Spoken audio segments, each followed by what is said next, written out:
नमस्कार दोस्तों, टिकोड एग्जाम में आप सभी का स्वागत है। आज की क्लास में हम लोग डिस्कस करेंगे मॉक टेस्ट जो कि आपके यूपी पीसीएस प्रीलिम्स और आरओ एआरओ दोनों परीक्षाओं के लिए बहुत ही महत्वपूर्ण है।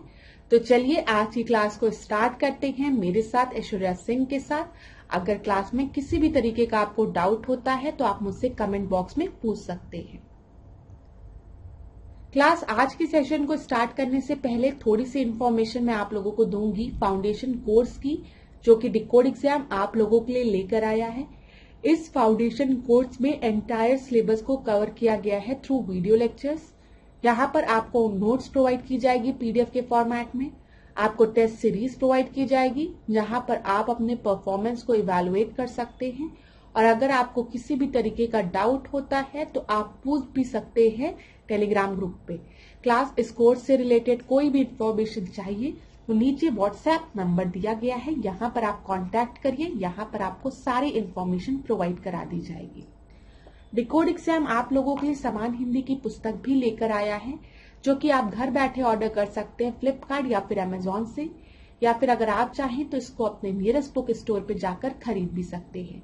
परीक्षा की दृष्टि से बहुत ही महत्वपूर्ण पुस्तक है, तो एक बार इसका अध्ययन आप लोग जरूर करें। चलिए आज की क्लास का हम पहला प्रश्न देखेंगे। प्रश्न थोड़ा सा बड़ा है तो आप लोग वीडियो को पॉज करके प्रश्न को आराम से पढ़ लीजिए। मैं उत्तर दूंगी तो फिर आप अपना उत्तर मैच कर लीजिएगा, ठीक है। मैं थोड़ा समय भी आप लोगों को दूंगी, आप लोग समय लीजिए, प्रश्न को पढ़िए।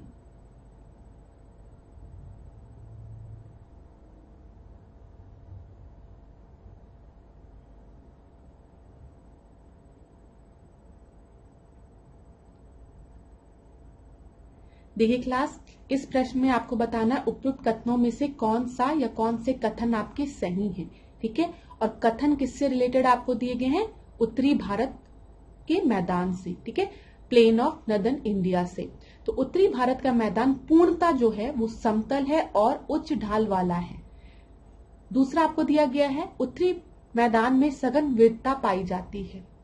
तीसरा आपको दिया गया है विशाल मात्रा में अवसाद के प्रभाव के कारण यहाँ कोसी नदी अपना मार्ग परिवर्तित करती है। आपको बताना है कौन सा स्टेटमेंट सही है। देखिए क्लास, उत्तरी भारत का मैदान पूर्णता जो दिया गया है वो समतल और उच्च ढाल वाला है, ये आपका गलत है। पूर्णता समतल और उच्च ढाल वाला नहीं है। उत्तरी मैदान में सघन विविधता पाई जाती है। उत्तरी मैदान में विविधता तो पाई जाती है, डायवर्सिटी तो है, लेकिन सघन विविधता नहीं। विशाल मात्रा में अवसाद के प्रभाव के कारण यहाँ कोसी नदी अपना मार्ग परिवर्तित करती है, ये आपका बिल्कुल सही है, ठीक है। तो यहाँ पर सही उत्तर आपका क्या हो जाएगा? सी। सी आपका सही उत्तर हो जाएगा। अब यहाँ पर थोड़े से हम और व्याख्या कर लेते हैं। जैसे जब हम उत्तरी मैदान की बात कर रहे हैं क्लास, तो आपको पता होना चाहिए यह मैदान पश्चिम में सिंधु नदी से लेकर पूर्व में ब्रह्मपुत्र नदी तक फैला हुआ है, ठीक है। और इस मैदान को हम राजस्थान मैदान, पंजाब हरियाणा मैदान, ठीक है, यहाँ पे आपका गंगा प्लेन हो गया, ये सब इस मैदान के पार्ट हैं, उत्तरी भाग के पार्ट हैं। ये चीज आपको पता है। यह एक समतल मैदान है, लेकिन पूर्णता समतल आप नहीं कहेंगे, तथा इसमें उच्चवाच में बहुत कम अंतर है, ठीक है। जो यहाँ पर आपको प्रश्न दिया था कि यहाँ पर उच्च ढाल वाला है, तो बहुत उच्च ढाल वाला नहीं है, ये भी याद रखिएगा, ठीक है। फिर यह मैदान पूर्व से लेकर पश्चिम तक लगभग 3200 किलोमीटर लंबा तथा लगभग 150 से 300 किलोमीटर चौड़ा है। उत्तरी मैदान में बहुत अधिक विविधता नहीं पाई जाती है, जो कि मैंने आपको बताया, और ये तो आपको पता है। विशाल अवसाद के प्रभाव के कारण यहाँ कोसी नदी अपना मार्ग परिवर्तित करती है, और इसी वजह से हम इसे क्या कहते हैं? सौरो ऑफ बिहार, ठीक है।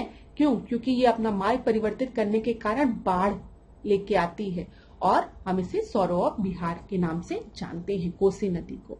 चलिए यहाँ पर देख लीजिए क्लास, कुछ और इम्पोर्टेंट पॉइंट्स। जब हम नदन प्लेन पढ़ते हैं, जब हम उत्तरी भाग के बारे में पढ़ते हैं, तो वहां पे हम दोआब के बारे में पढ़ते हैं, ठीक है, जो कि परीक्षा में पूछ लेता है। तो यहाँ पर देखिए, जब भी हम दोआब के बारे में बात करते हैं तो हम पंजाब प्लेन की बात करते हैं, ठीक है, ये चीज याद रखिएगा। यहाँ पर आप ये कौन कौन से दोआब बनते हैं उसको देखिए। यहाँ पर सबसे पहले आपको बिस्त जालंधर दोआब की बात की गई है, ठीक है, बिस्त जालंधर दोआब की बात। फिर उसके बाद बारी दो दोआब के बारे में बताया गया है, फिर रचना दोआब के बारे में, फिर जाज दोआब के बारे में, सिंध सागर दोआब के बारे में। तो आपको पता है इधर से अगर हम चले तो सबसे पहले आपको इधर इंडस रिवर दिखती है, फिर ये आपको चेनाब रिवर दिख रही है, झेलम नदी दिख रही है, ठीक है, दिख रही है। ये चेनाब इधर गई, देखिए ये झेलम है आपकी, इधर रवि नदी हो गई और इधर आपको दिख गई ब्यास, ठीक है। और यहाँ पर देखिए जब हम बात करते हैं सिंध सागर ब्याज की, तो ये किन किन नदियों के बीच में है? सिंध सागर ब्याज झेलम और चेनाब के बीच में। तो कौन सा हो गया ये आपका ये वाला रीजन, सिंध सागर, ये यहाँ पे आपका सिंध रिवर हो गया, ठीक है, और इधर आपका झेलम नदी हो गई। तो ये आपका हो गया सिंध सागर दोआब, ठीक है। फिर उसके बाद हम देखेंगे जिसको कि हम जाज दोआब कह रहे हैं। तो यहाँ पर देखिए, यहाँ पर आपकी चेनाब नदी हो गई, ठीक है, चेनाब नदी और झेलम नदी के बीच में ये कौन सा हिस्सा है? ये आपका चेनाब नदी का हिस्सा है, ये झेलम नदी का हिस्सा है, ठीक है। तो यहाँ पर आपका हो गया CH, यहाँ से CH ले लिया और यहाँ पे झेलम का जांच ले लिया, ठीक है। तो चेनाब और झेलम के बीच में आपका जाज दोआब हो गया। फिर इधर देखिए यहाँ पे रचना दोआब है ये वाला। तो रचना में आपका कौन कौन सी नदी हो जाएगी? रवि और, बताइए, रवि और चेनाब, ठीक है, परीक्षा में पूछ लेता है। तो ये आपका हो गया रचना दोआब। फिर इसके बाद देखिए यहाँ पर आपका कौन सा है? बारी दोआब। बारी दोआब किस किस के बीच में है? तो बताइए, यहाँ पे रवि हो गया और ब्यास हो गया, ठीक है, ये हो गया क्लियर। और फिर जब हम बात करेंगे बिस्ट जालंधर दोआब की, तो ये ब्यास और सतलज के मध्य में है, ये आपकी सतलज नदी है। तो क्लास इसको जरूर पढ़ लीजिएगा। बस आप ऐसे पढ़िएगा, सबसे पहले आपको पता है इधर इंडस रिवर है, ठीक है, इंडस के बाद आप ड्रॉ करिए, इधर आपको झेलम दिखेगी, झेलम, फिर चेनाब दिखती है, ठीक है, फिर रवि देखिएगा, ड्रॉ करिएगा इसको, फिर रवि के बाद आप ड्रॉ करेंगे ब्यास, और मेरा थोड़ा सा इधर चला गया एरो, इसको इधर इधर जाना चाहिए, क्योंकि मैं डिलीट मार देती हूँ। ये देखिए ये वाला जो गया है ना, हाँ, तो ये आपका क्या हो गया? ये आपका हो गया, बताइए, ब्यास हो गया, और फिर उसके बाद इधर सतलज हो गया। तो ड्रॉ कर लीजिएगा, परीक्षा के लिए इंपॉर्टेंट है, इसलिए मैंने आपको एक बार रिवाइज करा दिया है। इसको पूरा क्लीन कर दूं क्या? आप लोग चाहें तो वीडियो का स्क्रीनशॉट भी ले सकते हैं। स्क्रीनशॉट ले लीजिए क्लास, इंपॉर्टेंट है तो पढ़ लीजिएगा। चलिए अगला प्रश्न अब हम देखेंगे। यहाँ पे दूसरा प्रश्न देखिए, पश्चिमी घाट के संदर्भ में निम्नलिखित कथनों पर विचार कीजिए। यह केवल 5 राज्यों में विस्तृत है। पश्चिमी घाट अर्थव्यवस्था के दृष्टिकोण से भी महत्वपूर्ण है। आप में से कई स्टूडेंट रिक्वेस्ट भी कर रहे थे कि मैम ज्योग्राफी के क्वेश्चंस लेके आइए, तो देखिए आज हम टेस्ट में ज्योग्राफी से ही स्टार्ट कर रहे हैं और प्रश्न अब आपका ऐसा बन रहा है। तो यहाँ पर अब वेस्टर्न घाट की बात की गई है, वहां पर हमने नदन प्लेन की बात की थी, अब यहाँ वेस्टर्न घाट की बात कर रहे हैं। आप चाहें तो वीडियो को पॉज कर लीजिए, क्लास आराम से वीडियो को पॉज कीजिए, उत्तर दीजिए। अब देखिए यहाँ पर बोला गया है कि जो वेस्टर्न घाट है क्या वो 5 राज्यों में ही फैली है। दूसरा दिया गया है पश्चिमी घाट अर्थव्यवस्था के दृष्टिकोण से भी महत्वपूर्ण है। तो उत्तर दीजिए। यहाँ पर देखिए जो दूसरा स्टेटमेंट है ये तो बहुत ही जनरल स्टेटमेंट है, ठीक है। हम किसी भी रीजन की बात करें भारत में तो हर रीजन, कोई भी रीजन, अभी हम नदन प्लेन की ही बात करते हैं, अगर वहां पर लिखा रहता नदन प्लेन अर्थव्यवस्था के दृष्टिकोण से महत्वपूर्ण है तो कोई दिक्कत नहीं है उसमें। हमें सदर्न प्लेन की कोई भी बात होती है तो ये तो एक जनरल स्टेटमेंट है, तो इसके सही होने के चांसेस ज्यादा है, ठीक है। और वेस्टर्न घाट की बात हो रही है तो आपको पता है ये एक बायोडायवर्सिटी हॉट स्पॉट है। यहाँ पर बहुत ही ज्यादा जैव विविधता पाई जाती है, सघन जैव विविधता पाई जाती है, ठीक है। तो ये इसका एक इकोनॉमिक पर्सपेक्टिव होगा, इंपॉर्टेंट होगा इकोनॉमिक पर्सपेक्टिव के लिए। अब क्वेश्चन यहाँ बनता है कि क्या ये केवल 5 राज्यों में विस्तृत है? तो बताइए कितने राज्यों में विस्तृत है। तो नीचे अगर आप जाएंगे यहाँ पर पेनिसुलर रीजन में तो आपको केरला मिलता है, चलो लिखते हुए चलते हैं, ठीक है। तमिलनाडु हो गया, ठीक है, कर्नाटक हो गया, ये भी सही है, ठीक है। फिर उसके बाद आप ऊपर इधर की तरफ आएंगे तो इधर क्या क्या हो गया? महाराष्ट्र हो गया और गुजरात हो गया। तो ये 2 2 4 5 और एक बचा गोवा, गोवा को मत भूलिएगा। तो कितना हो गया 1 2 3 4 5 6। तो यहाँ पर आपका जो ये लिखा है या केवल 5 राज्यों में विस्तृत है, नहीं ये 6 राज्यों में विस्तृत है। तो निम्न में से कौन सा आपका सही है आपको बताना है, तो केवल 2 सही है। उत्तर क्या हो जाएगा, बी हो जाएगा। ठीक है क्लास, ये चीज क्लियर हो गई। चलिए अगला प्रश्न अब हम देखेंगे। तीसरे प्रश्न को देखिए, regarding the factor affecting the Indian monsoon which of the following are included. भारतीय मानसून को प्रभावित करने वाले कारकों के संबंध में निम्नलिखित में से कौन से शामिल हैं। तो बताइए, एल नीनो, दक्षिण दोलन मतलब सदर्न ऑक्सीलेशन की बात की जा रही है, सोमालियन धारा की बात की जा रही है। तो इनमें से कौन से आपके सही है बोला गया है। ठीक है, तो क्लास ये एक इंपॉर्टेंट प्रश्न है, ऐसे प्रश्न आपकी परीक्षा में पूछे जाते हैं तो ध्यान रखिएगा।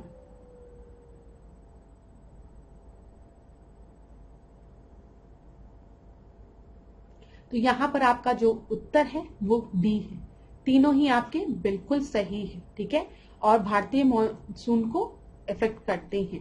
तो यहां पर अगर हम देखें तो देखिए क्लास, एल नीनो की बात जब हम करेंगे, एल नीनो रिस्पॉन्सिबल होता है, ला नीनो रिस्पॉन्सिबल होता है। ठीक है, यहाँ पर देखिए चक्रवात निर्माण की बात हम करते हैं, जेट स्ट्रीम की बात करते हैं, Julian oscillation, Madden Julian oscillation की बात करते हैं। और ठीक है, यहाँ पर देखिए हिंद महासागर द्विध्रुव, यहाँ पर देखिए हिंद महासागर द्विध्रुव के दौरान हिंद महासागर का पश्चिमी भाग पूर्वी भाग की अपेक्षा ज्यादा गर्म हो जाता है। आपको पता है यहाँ पे मूवमेंट किसकी वजह से होता है, एक जगह आपका टेम्परेचर ज्यादा है, एक तरफ आपका टेम्परेचर कम है।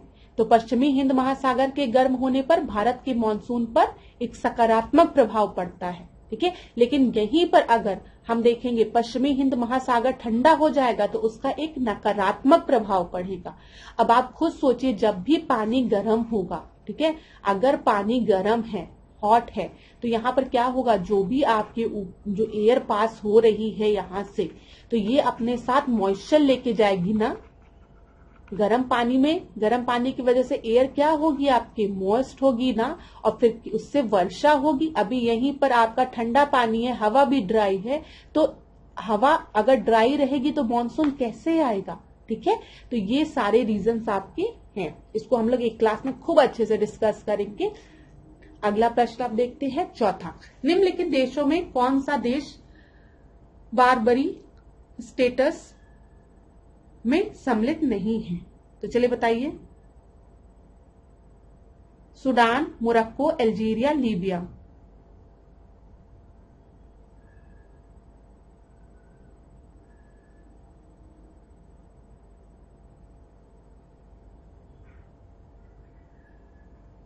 तो यहां पर देखिए क्लास, अगर हम बात करें बारबरी कोस्ट की, तो बारबरी कोस्ट अगर आप सर्च करेंगे तो आपको अफ्रीका में मिलेगा। अफ्रीका के उत्तर में भूमध्य सागरीय तट को हम बारबरी कोस्ट कहते हैं, और इसमें जो आपके देश है उनको हम बारबरी स्टेट्स कहते हैं, जिसमें कि आपका लीबिया है, अल्जीरिया है, मोरक्को है, लेकिन सूडान नहीं है। ठीक है, याद रखिएगा। तो यहां पर उत्तर क्या हो जाएगा, ए सही उत्तर हो जाएगा। अगला प्रश्न हम देखते हैं, पांचवा प्रश्न, consider the following statement about the environment. पर्यावरण के संदर्भ में निम्नलिखित कथनों पर विचार कीजिए। तो विचार कीजिए, पर्यावरण सभी जैविक तथा अजैविक अवयवों का सम्मिश्रण है। पर्यावरण के विभिन्न अवयव एक दूसरे से जुड़े हुए हैं और परस्पर आश्रित रहते हैं। तो क्लास देखिए, जब भी हम एनवायरमेंट की बात करते हैं तो एनवायरमेंट में आपकी जैविक और अजैविक घटक दोनों आते हैं, बायोटिक और अबायोटिक कंपोनेंट दोनों आते हैं। अब मैं आपसे कहूं कि आप, ये आप हैं, ठीक है, ये आप हैं, मैं आपको ड्रॉ कर रही हूं, आप खड़े हैं किसी हिल स्टेशन पे, तो मैंने आपसे कहा कि जरा अपने एनवायरमेंट को डिस्क्राइब करो। तो आपने कहा मैम बहुत बड़े बड़े पहाड़ हैं, नदियां हैं, रिवर है, ठीक है, क्लाउड्स हैं, कंकड़ हैं, ठीक है, मतलब एक मकान है बना हुआ है, उसके ऊपर ऐसे हट टाइप का मकान बना हुआ है, लोग हैं। तो जब मैंने आपसे कहा आप अपने एनवायरमेंट को डिस्क्राइब करो, तो आपने जैविक और अजैविक घटक दोनों की बात की। ये चीज समझ में आ रहा है। जब आपने कहा कि मैम यहाँ पर बहुत ढेर सारे लोग हैं या छोटे छोटे जानवर हैं, तो आप जैविक घटक को बता रहे हैं। और जब आप पहाड़ की बात कर रहे हैं, नदी की बात कर रहे हैं, झोपड़ी की बात कर रहे हैं, तो आप अजैविक घटक को बता रहे हैं। तो ये क्या है, ये आपके एनवायरमेंट है, आपने एनवायरमेंट को डिस्क्राइब किया। ऐसे ही अगर आप मेट्रो स्टेशन पे खड़े हैं और मैंने आपसे कहा एनवायरमेंट को डिस्क्राइब करो, तो आप कहेंगे कि मैम मेट्रो खड़ी है, ठीक है, यहाँ पर एक फूड कोर्ट बना हुआ है जहां पर आप जाके खा सकते हैं, एटीएम मशीन है जहां से पैसे निकाल सकते हैं। तो यहाँ पर भी आपने अपने इन्वायरमेंट को डिस्क्राइब किया। तो इन्वायरमेंट की जब भी हम बात करते हैं, इसमें जैविक और अजैविक घटक दोनों की बात करते हैं। और ये बहुत ही मतलब ये चीज आप समझिएगा, ये बिल्कुल सही है कि पर्यावरण में हम सब एक दूसरे से जुड़े हुए हैं और एक दूसरे पर आश्रित हैं। समझ में आ रहा है। पेड़ हमको भोजन दे रहा है, पेड़ हमको भोजन दे रहा है, हम भोजन खा रहे हैं, हम किसी और का भोजन है। जैसे आप जब फूड चेन की बात करते हैं, खाद्य श्रृंखला की बात करते हैं, तो उसमें क्या है, कोई किसी का भोजन है, कोई किसी का भोजन है, तो सब एक दूसरे पर आश्रित हैं, इंटरकनेक्टेड है, इंटरडिपेंडेंट है। तो बिल्कुल सही है, दोनों ही जनरल स्टेटमेंट है और बिल्कुल सही है। सी आपका सही उत्तर हो जाएगा। एक चीज याद रखिएगा क्लास, जरूरी नहीं है कि एग्जाम में कोई भी क्वेश्चन लेंदी है तो वो डिफिकल्ट है। अगर प्रश्न लेंदी है तो वो आसान भी हो सकता है। लेंदी प्रश्न आसान होते हैं क्योंकि वहां पर जो स्टेटमेंट्स दी रहती है वो बहुत जनरल दी रहती है। अगर आप उसको थोड़ा सा भी समझने का प्रयास करेंगे तो आप उत्तर को सही लगा कर आएंगे। चलिए 6 प्रश्न को हम देखते हैं। Consider the following statement regarding the component of environment. ठीक है, पर्यावरण के संघटकों के संदर्भ में निम्नलिखित कथनों पर विचार कीजिए। तो यहाँ पर क्या दिया गया आपको, पर्यावरण का एकमात्र ऊर्जा संघटक सूर्य है। ठीक है, दूसरा है स्थल, वायु, जल आदि पर्यावरण के जैविक संघटक है। तो क्लास यहाँ पर बताइए, अभी हम जैविक और अजैविक घटक की बात कर रहे हैं। जैविक घटक मतलब जिसमें जीवन है। आप बताओ, हवा में जीवन है क्या? हाँ, हवा में जो पक्षी उड़ रहे हैं उनमें जीवन है, लेकिन हवा तो एक मिक्सचर है ना, एक मिश्रण है ना अलग अलग गैसेस की, उसमें जीवन है नहीं। जमीन में जीवन है, हाँ, जमीन में जो जीव जंतु रह रहे हैं उनमें जीवन है, लेकिन जमीन में मिट्टी में क्या जीवन है? नहीं, वो नॉन लिविंग है। ठीक है, पानी पी जाते हो, क्या पानी जीवित है? नहीं है। तो ये जैविक संघटक है? नहीं, ये अजैविक संघटक है। ठीक है, ये चीज याद रखिएगा। और अगर हम ऊर्जा की बात करते तो हाँ, हमें ऊर्जा का एकमात्र स्रोत यहाँ पर दिया गया, ये गलत है। ऊर्जा का एक बहुत बड़ा स्रोत सूर्य है हमारे लिए। पृथ्वी को सबसे ज्यादा ऊर्जा कहाँ से मिल रही है? सोलर एनर्जी के फॉर्म में मिल रही है, सूर्य से मिल रही है, सूर्य की किरणों से मिल रही है। लेकिन खाली energy component of the environment sun है, तो ये गलत है। ठीक है, सौर है, भूतापीय ऊर्जा है, ये सब भी तो आते हैं, तो यहाँ पर ये गलत है। तो दोनों ही स्टेटमेंट आपके बिल्कुल गलत है, डी सही उत्तर है।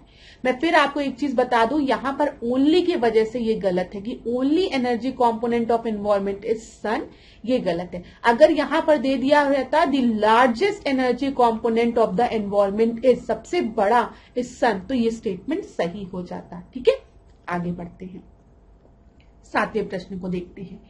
Consider the following statement regarding the निकेत। निकेत के बारे में बताइए।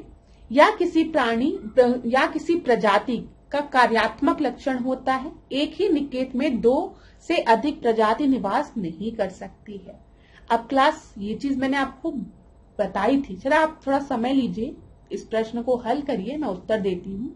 ठीक है, समय लीजिए क्लास में फिर आपसे एक रिक्वेस्ट करूंगी, अगर आपको ऐसा लगता है कि मैम उत्तर बहुत जल्दी बता देती है, तो आप प्लीज वीडियो को पॉज कर लिया करिए।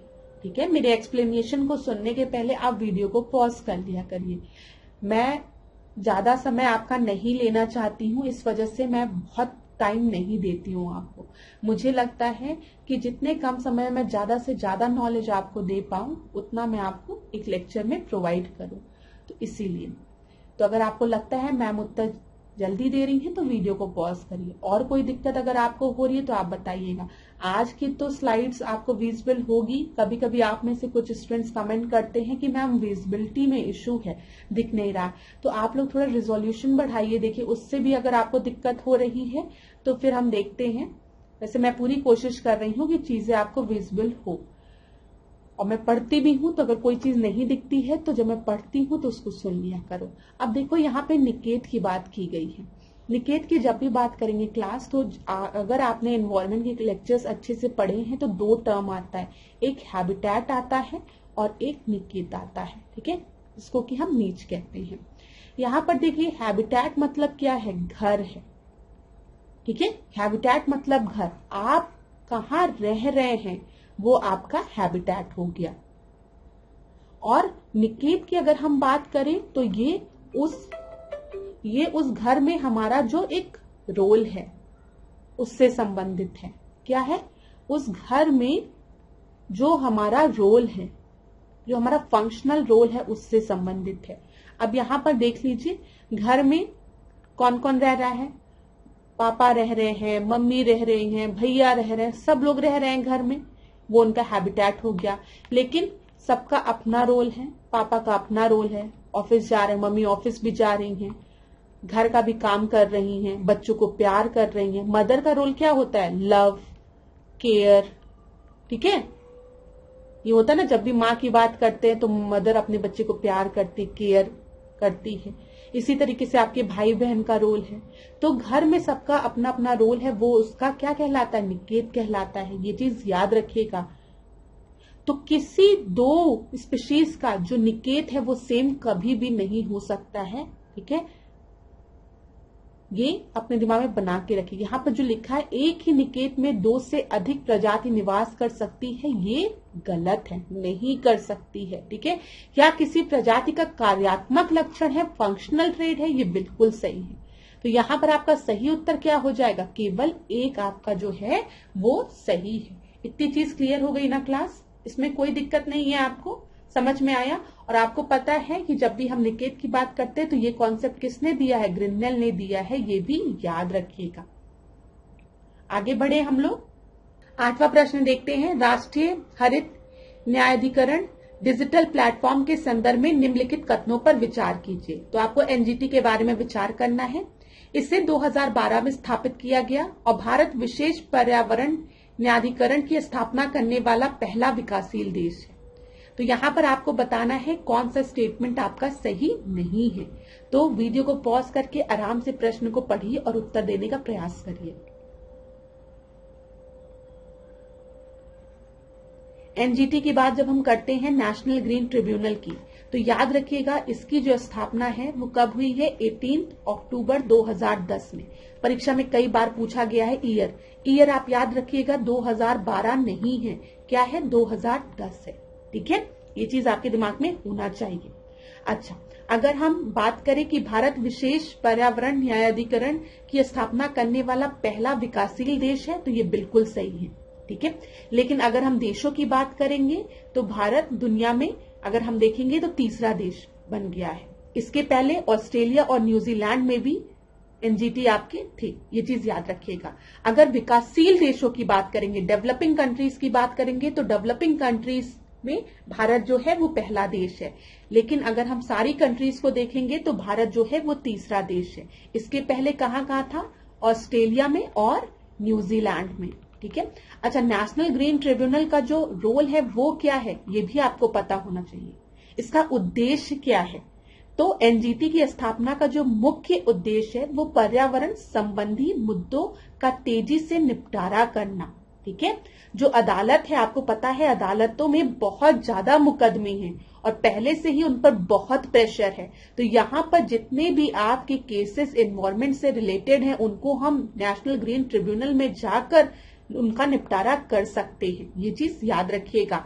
अच्छा, मैंने आपको पढ़ाया था, जब मैं पॉलिटी पढ़ा रही थी मैंने आपको ट्रिब्यूनल्स के बारे में बताया था। अब क्या आप लोग मुझे कमेंट बॉक्स में बताओगे कि ट्रिब्यूनल हमारे संविधान के किस पार्ट में दिया गया है और किस आर्टिकल में दिया गया है, ठीक है। और इस आर्टिकल में भी मैंने आपको 2 ट्रिब्यूनल्स के बारे में बताया था कि ए और बी, आर्टिकल डैश ए और डैश बी, जिसमें कि मैंने आपको बताया था कि जो आर्टिकल डैश ए है, क्लास आपको मुझे बताना, मैं आपको रिवीजन करा रही हूं कि किस पार्ट में दिया गया है, किस अनुच्छेद में दिया गया, और उस अनुच्छेद में हमने एक आर्टिकल ए पढ़ा था और एक बी पढ़ा था, जिसमें कि मैंने आपको बताया था ए वाला जो है वो एडमिनिस्ट्रेटिव ट्रिब्यूनल है, ठीक है, और बी वाला अदर ट्रिब्यूनल्स है, जिसमें कि आपका एनजीटी भी आता है। तो कमेंट बॉक्स में मुझे जरूर बताइए कि ट्रिब्यूनल्स के बारे में किस आर्टिकल में कहा गया है और ये हमारे संविधान के किस पार्ट में है, ठीक है। इतनी चीज क्लियर हो गई।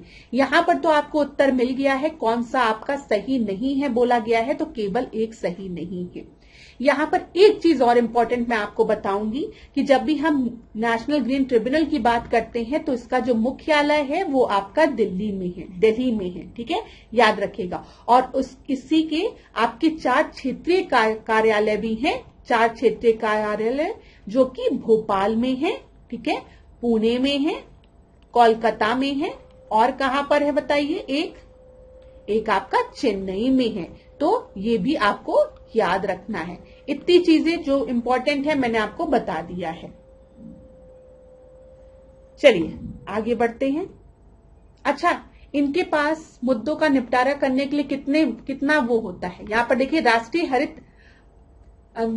हरित अधिकरण अधिनियम के अनुसार एनजीटी के लिए या अनिवार्य है, क्या लिखा है, अनिवार्य है, कंपलसरी है कि उसके पास आने वाले पर्यावरण संबंधी मुद्दों का निपटारा 6 महीने के भीतर हो जाए।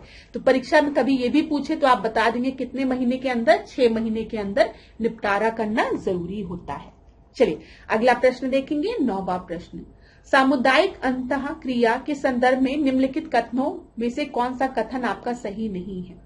तो ये हमने लास्ट क्लास में डिस्कस भी किया था, जिसमें मैंने आपको म्यूचुअलिज्म के बारे में, कमेंसलिज्म के बारे में बताया था और पैरासिटिज्म के बारे में बताया था। तो बताइए, जब भी हम सहजीविता की बात करते हैं तो सहजीविता में दोनों जीव समान रूप से लाभान्वित होते हैं, दोनों को बेनिफिट मिलता है, बिल्कुल सही है। यहां पर मैंने आपको एग्जाम्पल दिया था कि आप ऐसे समझिए कि एक फ्लावर है, फ्लावर के ऊपर बीज बैठी हुई है, ठीक है, तो बीज को यहां से जूस मिल रहा है, अपनी हनी बनाएगी, और ये जो फ्लावर है इनका पॉलिनेशन भी वो कर रही है। तो दोनों को बेनिफिट मिलता है म्यूचुअलिज्म में, सहजीविता में, ये बिल्कुल सही है। तो पॉजिटिव वाला रिलेशन है, सही है ना, बिल्कुल। चलो दूसरा हम देखते हैं, क्या लिखा है, प्रतिजीविता में एक जीव को लाभ तथा दूसरा अप्रभावित रहता है। कमेंसलिज्म की बात की गई है। कमेंसलिज्म की बात करेंगे तो एक जीव को लाभ मिलता है, ठीक है, तथा दूसरे पर कोई भी प्रभाव नहीं पड़ता है, ये भी बिल्कुल सही है, ठीक है। यहां पर क्या लिखा है, एक जीव को लाभ तथा दूसरा अप्रभावित रहता है, बिल्कुल सही है। यहां पर मैंने आपको एग्जाम्पल दिया था कि कमेंसलिज्म में ऐसे देखो कि अगर कोई शेर है, उसने शिकार किया है, ठीक है, और शिकार करने के बाद, एक हिरन का शिकार करने के बाद उसने अपने खाने को खा लिया, उसका पेट भर गया, अब वो आगे बढ़ गया। तो यहाँ पे जो छोटे छोटे जीव जंगल में हैं, जैसे फॉक्स है, लोमड़ी है, तो वो क्या करेंगे, जो बचा हुआ मांस है उसको खा लेंगे।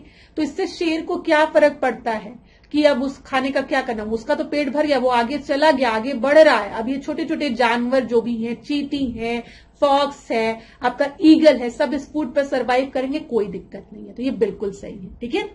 कंपटीशन की बात करेंगे हम, यहां पर देखिए क्या लिखा गया है, प्रतिस्पर्धा में दोनों बोथ ऑर्गेनिज्म आर हार्म्ड, ठीक है, प्रतिस्पर्धा जब भी होगी तो दोनों को नुकसान पहुंचेगा।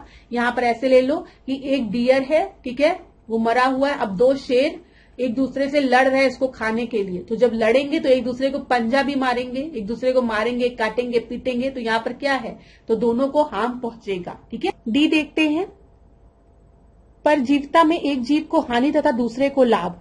अब देखिए यहां पर मैंने आपको बताया था, जो पैरासाइट होते हैं वो क्या, वो लिविंग ऑर्गेनिज्म पे डिपेंड होते हैं। जैसे अगर जुआ है, आपके सर पे पड़ गया तो खुजली तो होगी, आपका खून चूसेगा, ठीक है, और खुजली भी करेगा आपको, लेकिन उस जुए को तो बेनिफिट हो रहा है। तो यहां पर ये भी सही है। तो इसमें बोला गया है विच of the following is not correct. तो मुझे तो लगता है यहां पर सभी सही है क्लास, आपको क्या लगता है कमेंट बॉक्स में बताइएगा। यहां पर ABCD सब सही है। म्यूचुअलिज्म में दोनों को बेनिफिट होता है, कमेंसलिज्म में एक को बेनिफिट होता है, दूसरे पर कोई प्रभाव नहीं पड़ता है। कंपटीशन में दोनों सफर करते हैं, और पैरासिटिज्म में भी क्या होता है, एक को हार्म होता है, दूसरे को बेनिफिट होता है। तो सारे सही हैं, तो उत्तर यहां पर आपका नन ऑफ द अबव होगा, ठीक है, कोई भी इनकरेक्ट नहीं है। तो यहां पर देख लीजिए, एक भी ऑप्शन नहीं दिया है, एक ऑप्शन आप ई मान लीजिए और लिख दीजिए नन ऑफ द अबव, कोई भी आपका गलत नहीं है, ठीक है, ये चीज याद रखिएगा। चलिए आगे बढ़ते हैं हम लोग 10th प्रश्न पे। 10th प्रश्न क्या है, यहाँ पर देखिए इकोसिस्टम से है, पारिस्थितिक तंत्र से है। तो पारिस्थितिक तंत्र के बारे में क्या दिया गया है क्लास, पढ़िए इसको आप लोग वीडियो को पॉज करके। पारिस्थितिक तंत्र के संदर्भ में निम्नलिखित कथनों पर विचार करिए। चलिए विचार करिए। पहला दिया गया है, यह जैविक समुदाय एवं भौतिक वातावरण के मध्य संबंध को दर्शाता है। दूसरा दिया गया है, पारिस्थितिकी तंत्र शब्द का प्रयोग सर्वप्रथम टांसले ने किया था।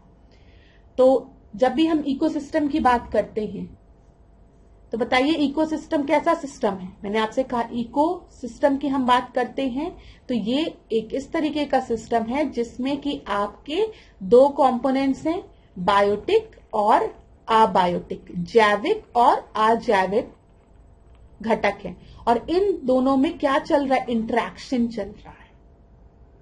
ठीक है, तो यह जैविक समुदाय एवं भौतिक वातावरण के मध्य संबंध को दर्शाता है, एकदम सही है। और जब हम बात करेंगे इकोसिस्टम का तो इस शब्द का प्रयोग सर्वप्रथम टांसले द्वारा किया गया था, ये भी सही है। 1935 में टांसले ने इसका प्रयोग किया था। तो यहां पर दोनों ही आपके बिल्कुल सही है। उत्तर क्या हो जाएगा, सी हो जाएगा।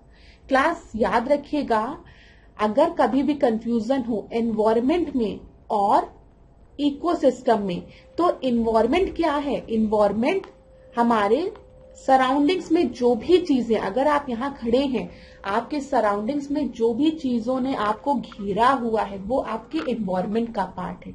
इकोसिस्टम एक ऐसा सिस्टम है जिसमें कि आपके जैविक और अजैविक घटक के बीच में एक क्रिया चल रही है। ठीक है, एक इंटरेक्शन चल रहा है। यहाँ पर वर्ड इंटरेक्शन बहुत ही इंपॉर्टेंट है। समझ में आ गया? ठीक है, तो चलिए यहाँ पे जो संबंध है जैविक और अजैविक घटक के बीच में, ये बहुत ही इंपॉर्टेंट है। चलिए आगे बढ़ते हैं हम लोग। 11वें प्रश्न को देखते हैं। कंसिडर द फॉलोइंग स्टेटमेंट, पृथ्वी पर जल की कुल मात्रा मौसम के अनुसार परिवर्तित होती रहती है।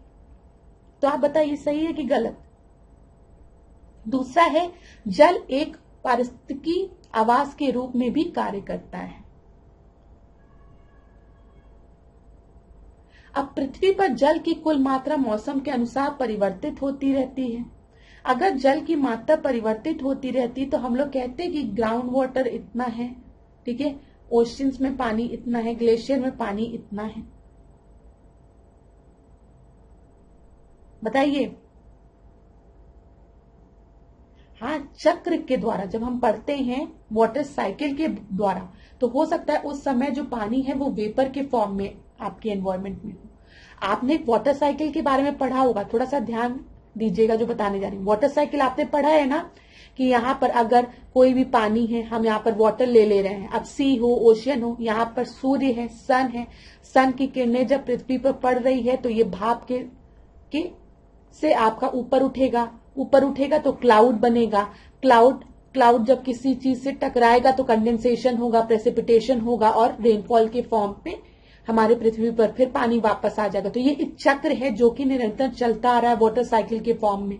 हाँ, ये है कि पानी की जो शुद्धता है वो खत्म होती जा रही है। समझ में आ रहा है? वो दूसरी चीज है। लेकिन पृथ्वी पर जल की कुल मात्रा समान रहती है, ये चीज ध्यान में रखिएगा।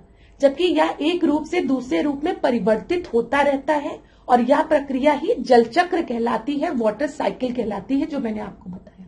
तो यहां पर ये परिवर्तित होती रहती है मात्रा, ये आपका गलत है। जल एक पारिस्थितिकी आवास के रूप में कार्य करता है, हाँ, हैबिटेट के रूप में कार्य करता है ना। जब हम एक्वेटिक इकोसिस्टम की बात करते हैं, जलीय पारितंत्र की बात करते हैं, तो जल में जो जीव जंतु रह रहे हैं उनका हैबिटेट का पानी में है। ठीक है, तो ये आपका बिल्कुल सही है। यहां पर बोला गया है कौन सा सही नहीं है, तो केवल एक सही नहीं है। समझ में आ गया क्लास? चलिए आगे बढ़ते हैं 12वें प्रश्न पे। 12वें प्रश्न को देखिए। Consider the following statement regarding the national park. National park से रिलेटेड स्टेटमेंट को आपको बताना है। इसे वन्यजीव संरक्षण अधिनियम 1972 के तहत स्थापित किया गया था। दूसरा आपको दिया गया है, इनका सीमांकन किसी पारितंत्र के विशेष पशु पक्षियों तथा पेड़ पौधों को संरक्षण देने के लिए किया गया। तो यहां पर आपका कौन सा स्टेटमेंट सही है, बताइए। वाइल्ड लाइफ प्रोटेक्शन एक्ट कब आया? 1972 में आया। और वाइल्ड लाइफ प्रोटेक्शन एक्ट के थ्रू क्या नेशनल पार्क का गठन हुआ? ये बिल्कुल सही है। ठीक है, नेशनल पार्क का गठन इसी एक्ट के थ्रू हुआ है, बिल्कुल सही है। और हाँ, ये जो नेशनल पार्क की जब हम बात करते हैं तो यहां पर हम एक स्पेसिफिक एनिमल, बर्ड्स और प्लांट्स को प्रिजर्व करने की बात करते हैं। इनका जो मेन उद्देश्य होता है वो वन जीवों को मानव हस्तक्षेप से मुक्त सुरक्षित आवास उपलब्ध कराना होता है। ठीक है, ये चीज याद रखिएगा। तो यहाँ पर आपका सही उत्तर क्या हो जाएगा? दोनों बिल्कुल ही सही स्टेटमेंट है, बिल्कुल भी कंफ्यूज होने की आवश्यकता नहीं है। 13 प्रश्न को देखते हैं, पढ़ लीजिए। किगाली अमेंडमेंट से रिलेटेड है। ठीक है, एग्रीमेंट से रिलेटेड है, सॉरी, किगाली एग्रीमेंट से रिलेटेड है। ये देखिएगा, चलिए लिखा है, यह समझौता कानूनी रूप से बाध्यकारी है। दूसरा है, भारत, चीन एवं अमेरिका जैसे देशों ने 2000 तक HFC के प्रयोग में 85% कमी करने का संकल्प लिया था। तो आपका सही उत्तर क्या है?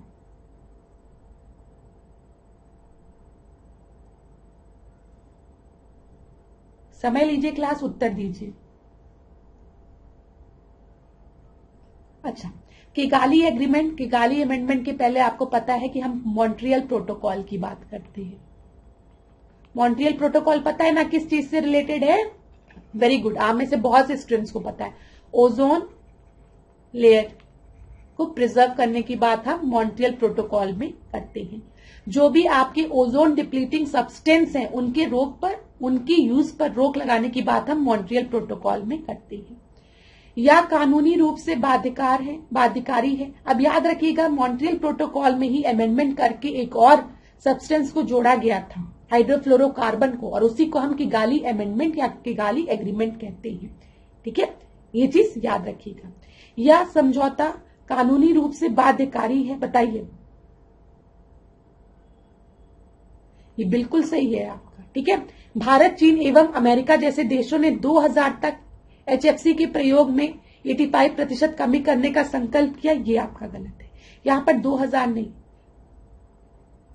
2045 तक 85% HFC के यूज को कम करने की बात कही गई है। तो यहां पर सही क्या हो जाएगा बताइए?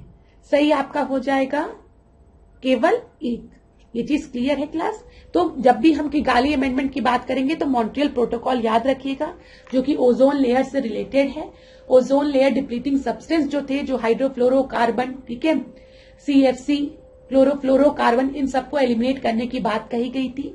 ठीक है, इसी मॉन्ट्रियल प्रोटोकॉल में आगे चलकर एक किगाली अमेंडमेंट हुआ जिसमें कि हमने एक और ओजोन डिप्लीटिंग सब्सटेंस को जोड़ा, जो था हाइड्रोफ्लोरोकार्बन। ठीक है, और इसमें क्या बोला गया देखिए, रवांडा के किगाली में 28th पार्टीज बैठक में मॉन्ट्रियल प्रोटोकॉल में हाइड्रोफ्लोरोकार्बन संशोधन पर 197 देशों ने सहमति जारी की थी। यह समझौता 1 जनवरी 2019 से प्रभावी हुआ, जो कि कानूनी रूप से बाध्यकारी है। ठीक है, समझौते की विशेषता क्या थी? भारत, चीन, अमेरिका जैसे देशों ने 2045 तक HFC के प्रयोग में 85% कमी करने का संकल्प किया था। इस समझौते में 1987 के मॉन्ट्रियल समझौते में एक प्रकार से सुधार किया गया। पहले जहां महत्वपूर्ण देश ओजोन लेयर का नाश करने वाली गैसों के नियंत्रण तक ही सीमित थे, वे अब ग्लोबल वार्मिंग के लिए उत्तरदायी गैसों के नियंत्रण की भी बात करने लगे। ये चीज याद रखिएगा। पहले हम खाली जब हमने मॉन्ट्रियल प्रोटोकॉल की बात की तो वहां पर जो ओजोन डिप्लीशन के लिए रिस्पॉन्सिबल गैसेस थी, हम खाली उनको इंक्लूड करते थे। लेकिन जब किगाली अमेंडमेंट किया गया, जिसमें कि हाइड्रोफ्लोरोकार्बन के एलिमिनेशन की बात की गई, तो हमने कहा कि मॉन्ट्रियल प्रोटोकॉल में जो ओजोन डिप्लीटिंग सब्सटेंस है उनके साथ ही साथ कुछ और गैसेस को भी हम इंक्लूड करेंगे, जिनकी की वजह से ग्लोबल वार्मिंग हो रही है, भले वो ओजोन डिप्लीट कर रही हो चाहे ना कर रही हो। ये बहुत ही अच्छा प्रश्न है, आप लोगों को समझ में आ गया होगा। चलिए 14 प्रश्न को हम देखते हैं। निम्नलिखित में से उत्तर प्रदेश का सबसे कम ग्रामीण आबादी वाला जिला कौन सा है? तो बताइए, ये तो मैंने डिस्कस भी किया है। सबसे कम ग्रामीण आबादी वाले जिले की बात की गई है। हमीरपुर, गौतम बुद्ध नगर, गाजियाबाद या फिर महोबा। तो यहाँ पर सही उत्तर क्या है? ABCD में से सही उत्तर आपका है गौतम बुद्ध नगर B। ठीक है, उसके बाद महोबा है, फिर हमीरपुर है। 15 प्रश्न को हम देखते हैं। बायोडायवर्सिटी लॉस की बात की गई है, जैव विविधता के ह्रास की बात की गई है। तो कौन कौन से फैक्टर्स आपके रिस्पॉन्सिबल है बताइए। प्राकृतिक आवासों का ह्रास, लॉस ऑफ नेचुरल हैबिटेट, अवैध शिकार करना, झूम कृषि। अब क्लास आप खुद सोचो, यहाँ पर जितनी भी चीजें दी गई हैं उसके कारण जैव विविधता की हानि होगी? हाँ होगी।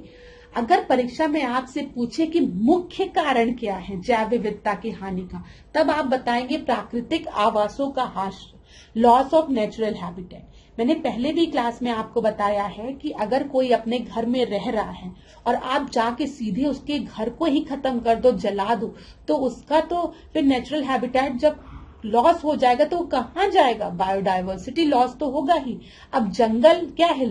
जो एनिमल्स हैं, जो बर्ड्स हैं, जो वहां पे प्राकृतिक आपकी जड़ी बूटियां पाई जा रही है, उनका घर है। ठीक है, अब तुम क्या करोगे? जंगल में जाकर पेड़ पौधे काट दोगे, सब काट दोगे, तो उनका लॉस तो बायोडायवर्सिटी जैव विविधता का ह्रास तो होगा ही होगा। तो ये तो फैक्टर है ही है।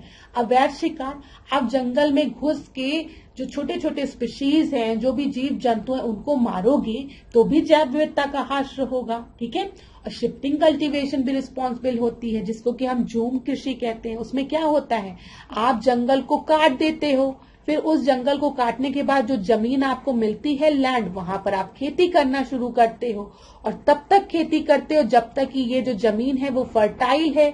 जैसे ही ये अपनी फर्टिलिटी खो देती है, आप क्या करते हो? फिर आगे बढ़ते हो, और फिर आगे बढ़ के जंगल को काटते हो और एक लैंड को पूरा क्लियर करते हो, यहाँ खेती करते हो। तो ये क्या है? ये शिफ्टिंग कल्टीवेशन है। इससे भी जैव विविधता का हनन हो रहा है। क्यों? क्योंकि जंगल को काट रहे हो तो वहां के जीव जंतु पेड़ पौधे सब खत्म हो रहे हैं ना। तो यहाँ पर डी आपका सही उत्तर होगा। ठीक है, आगे बढ़ते हैं, 16 प्रश्न को देखते हैं। देखिए, प्रवाल भित्तियों की बात की गई है, कोरल रीफ्स की बात की गई है। प्रवाल मुख्य रूप से उष्णकटिबंधीय में पाए जाते हैं। प्रवाल के विकास के लिए स्वच्छ जल आवश्यक होता है। बताइए, जो कोरल्स होते हैं वो आपके ट्रॉपिकल रीजन्स में मेनली पाए जाते हैं, जहां पानी थोड़ा सा गर्म होता है और इनके लिए साफ पानी की आवश्यकता होती है। अब खुद सोचिए क्लास, कोरल रीफ्स की जब भी हम बात करते हैं तो पेपर्स में हमेशा निकलता है कि bleaching of coral reefs. Coral reefs आपके खत्म हो रहे हैं। क्यों? क्योंकि पॉल्यूशन के कारण में, वाटर में जो पॉल्यूशन बढ़ रहा है उसके कारण। ठीक है, तो ये तो बिल्कुल सही है कि ये गंदे पानी में नहीं आपके डेवलप करेंगे, और ये आपके ट्रॉपिकल रीजन में पाए जाते हैं, ये भी बिल्कुल सही है। ये चीज याद रखिएगा आप। ठीक है, तो यहाँ पर दोनों ही स्टेटमेंट आपके बिल्कुल सही हैं, लेकिन एक दूसरे को एक्सप्लेन नहीं कर रहे हैं। ये चीज याद रखिएगा। यहाँ पर आपका सही उत्तर क्या हो जाएगा? बी हो जाएगा। बी आपका सही उत्तर है। यहाँ पर अगर हम देखें, प्रवाल मुख्य रूप से उष्णकटिबंधीय रीजन में पाए जाते हैं, ट्रॉपिकल रीजन में। ठीक है, क्योंकि इनको जीवित रहने के लिए 20 डिग्री सेंटीग्रेड से 21 डिग्री सेंटीग्रेड के तापमान की आवश्यकता होती है। ये आपका 20 से 25 भी कहीं कहीं लिखा रहता है, तो आप कंफ्यूज नहीं होंगे। ठीक है, लेकिन ये याद रखेंगे ये ट्रॉपिकल रीजन में कोरल रीफ्स आपके पाए जाते हैं। ठीक है, अगर पानी की जो टेम्परेचर है वो बहुत ज्यादा बढ़ जाएगा तब भी ये मर जाएंगे। अब लावणता होनी चाहिए, सैलिनिटी होनी चाहिए, लेकिन वो भी 27 से 30% होनी चाहिए। अगर बहुत ज्यादा सैलिनिटी हो जाएगी पानी में तब भी ये मर जाएंगे। ठीक है, ये चीज याद रखिएगा। तो यहाँ पर देखिए, जो मैंने आपको बताया कि ट्रॉपिकल रीजन में होना चाहिए, स्वच्छ पानी की आवश्यकता है, ये सब बिल्कुल सही है। तो कोरल रीफ्स ध्यान में रखिएगा। अच्छा, यहाँ पे जब भी हम कोरल रीफ्स की बात करते हैं ना, तो एक बार ऑस्ट्रेलिया का मैप देख लीजिएगा। वहां पर जब आप देखेंगे तो ग्रेट बैरियर रीफ आपको दिखेगी, उसको जरूर देखिएगा, परीक्षा में पूछ लेता है, इसलिए मैंने आपको बता दिया। 17 प्रश्न को हम देखते हैं। वर्ल्ड वाइल्ड लाइफ फंड की बात की गई है, तो बताइए, वर्ल्ड वाइल्ड लाइफ फंड की स्थापना जो है वो 1961 में स्विट्जरलैंड में एक धर्मार्थ ट्रस्ट के रूप में हुई थी, चैरिटेबल ट्रस्ट के रूप में हुई थी। World wild life fund for nature एक अंतर्राष्ट्रीय गैर सरकारी संगठन है। दोनों में से आपका सही क्या है? वीडियो को पॉज करके उत्तर देने का प्रयास करिए क्लास।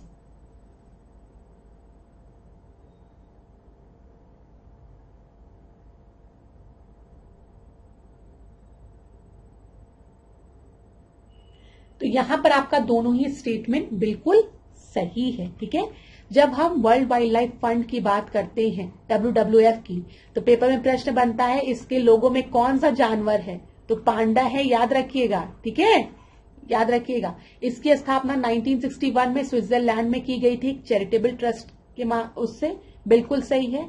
और वर्ल्ड वाइल्ड लाइफ फंड एक अंतर्राष्ट्रीय गैर सरकारी संगठन है, ये भी सही। तो यहां पर आपका सही उत्तर क्या है बताइए? सी है, ये एक NGO है। ठीक है, याद रखिएगा।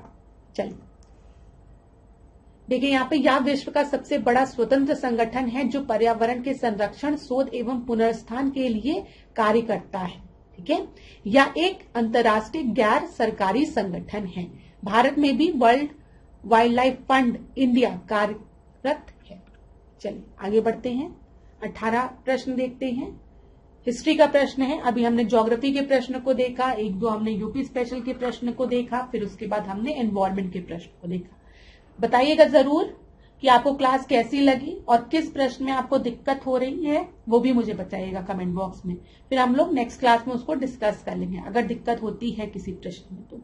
18 प्रश्न को देखिए। Consider the following statement regarding the Dutch. क्या दिया गया है? After their defeat in the Battle of Bedra in 1760, the Dutch finally declined in India. बेदरा के युद्ध में हुई पराजय के उपरांत भारत में अंतिम रूप से डचों का पतन हो गया। इस युद्ध में अंग्रेजी सेना का नेतृत्व क्लाइव द्वारा किया गया था। तो कौन सा स्टेटमेंट आपका सही है, ये बोला गया है।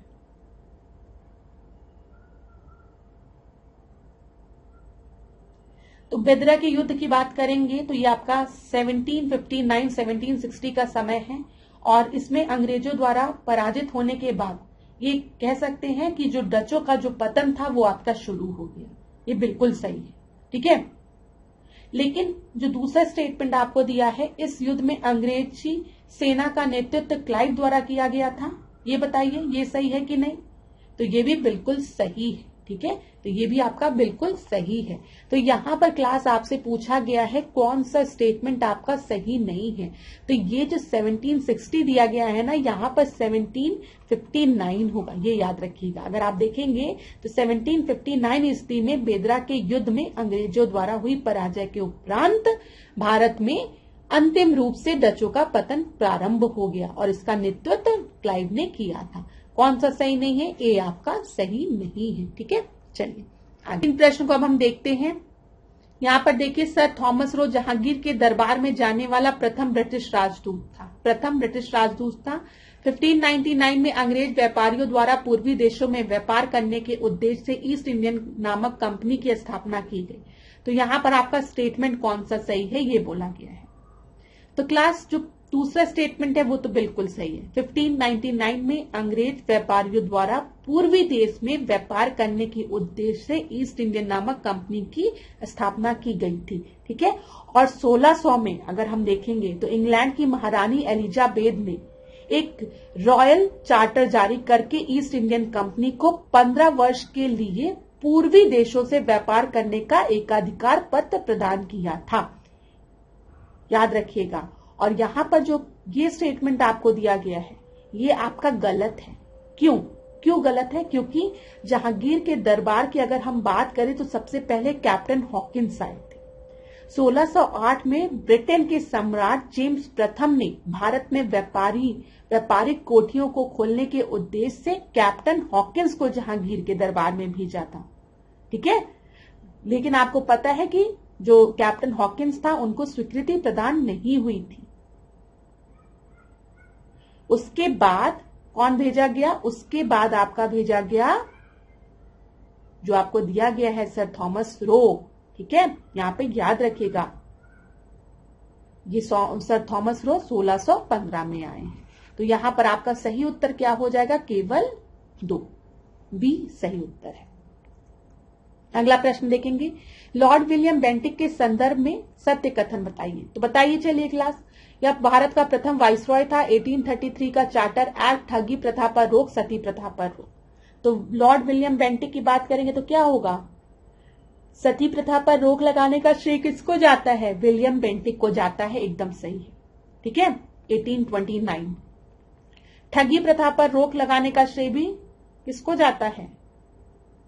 विलियम बेंटिक को जाता है। 1830 का समय चल रहा है। 1833 चार्टर एक्ट किसके समय में आया है? विलियम बेंटिक के समय में आया है। और 1833 के चार्टर एक्ट के द्वारा ही बंगाल के गवर्नर को भारत का गवर्नर जनरल बना दिया गया था। ये भी याद रखिएगा, जो बंगाल का गवर्नर होता था उसको भारत का गवर्नर जनरल बना दिया गया था। और इसी के थ्रू क्या हुआ, लॉर्ड विलियम बेंटिक जो थे वो आपके भारत के पहले गवर्नर जनरल बने थे, ना कि वाइसरॉय बने थे। तो उत्तर क्या हो जाएगा, ए आपका नहीं सही है। फर्स्ट वाइसरॉय नहीं थे, पहले गवर्नर जनरल थे। इतनी चीजें क्लियर हो गई, ठीक है। अगला प्रश्न हम देखेंगे, 21वां प्रश्न, निम्नलिखित युग्मों में सही को सुमेलित करिए। तो बताइए, चलिए 1857 का जो सिपाही विद्रोह था वो लॉर्ड हार्डिंग के समय में हुआ। भारतीय सांख्यिकी सर्वेक्षण का गठन लॉर्ड मेयो ने किया। प्रथम दिल्ली दरबार का आयोजन लॉर्ड लिटन ने किया। तो कौन सा आपका सही है? तो प्रथम दिल्ली दरबार का गठन किसने किया है? लॉर्ड लिटन ने किया है, ये बिल्कुल सही है, ठीक है। दूसरा है भारतीय सांख्यिकी सर्वेक्षण का गठन लॉर्ड मेयो द्वारा किया गया है, ये भी बिल्कुल सही है। 1857 का सिपाही विद्रोह लॉर्ड हार्डिंग नहीं, किसके समय में? लॉर्ड कैनिंग के समय में, ठीक है। तो यहां पर आपका सही उत्तर क्या हो जाएगा? 2 और 3, सी आपका सही उत्तर है। आगे बढ़ते हैं, 22वें प्रश्न को देखते हैं। 22वें प्रश्न को देखिए, वेनाकुलर प्रेस एक्ट की बात की गई है। इसका उद्देश्य केवल बंगाल भाषा के पत्र पत्रिकाओं पर कड़ा नियंत्रण करना था, ठीक है। दूसरा है, इस अधिनियम से बचने के लिए अमृत बाजार पत्रिका ने अपना माध्यम बंगाल से बदलकर अंग्रेजी कर दिया था। तो यहां पर आपका सही उत्तर क्या है? प्रश्न को पढ़ लीजिए, ठीक है। थोड़ा बड़ा प्रश्न है, अगर आप चाहें तो समय लेकर वीडियो को पॉज करके उत्तर देने का प्रयास कर सकते हैं। मैं आपको उत्तर बताऊंगी। देखिए क्लास, वेनाकुलर प्रेस एक्ट की बात करें तो केवल यहां पर जो लिखा है बंगाली भाषा की बात की गई है, ये गलत है, ठीक है। अगर हम देखेंगे 1878 में वेनाकुलर प्रेस एक्ट पारित किया गया और इसका जो मेन उद्देश्य था वो क्या था? भारतीय भाषाओं के, मेरी बात पर ध्यान दीजिएगा, भारतीय भाषाओं के पत्र पत्रिकाओं पर कड़ा नियंत्रण रखना, ठीक है। यहाँ पर जो लिखा है, तो यहाँ पर बंगाली भाषा नहीं, भारतीय भाषाओं में वेनाकुलर प्रेस एक्ट का ये मेन पर्पस था। तो ये आपका गलत हो गया। दूसरा स्टेटमेंट जो दिया गया है कि इस अधिनियम से बचने के लिए अमृत बाजार पत्रिका ने रातों रात अपना जो माध्यम था पब्लिकेशन का, उसको बंगाली से कर क्या कर दिया? अंग्रेजी कर दिया। बांग्ला से कर अंग्रेजी कर दिया। ये बिल्कुल सही है, ठीक है। तो यहाँ पर आपका सही उत्तर क्या हो जाएगा? 2 आपका सही उत्तर हो जाएगा। ये चीज याद रखिएगा। इतनी चीजें क्लियर हो गई। अच्छा, वो जब वेनाकुलर प्रेस एक्ट आया था तो उस समय वाइसरॉय कौन था? बताइए, लिटन था। ये भी याद रखिएगा, परीक्षा में पूछा जाता है। वेनाकुलर प्रेस एक्ट किसके समय में आया था? लिटन के समय में आया था। और इसको खत्म किसके समय में किया गया था? लॉर्ड रिपन के समय में, ठीक है। ये भी याद रखिएगा। तो यहाँ पर बी आपका सही उत्तर है। अगला प्रश्न हम देखेंगे, पाइका विद्रोह के बारे में बात की गई है। पाइका विद्रोह आपका कब प्रारंभ हुआ था? बोला गया है 1815, 1817, 1819, 1821।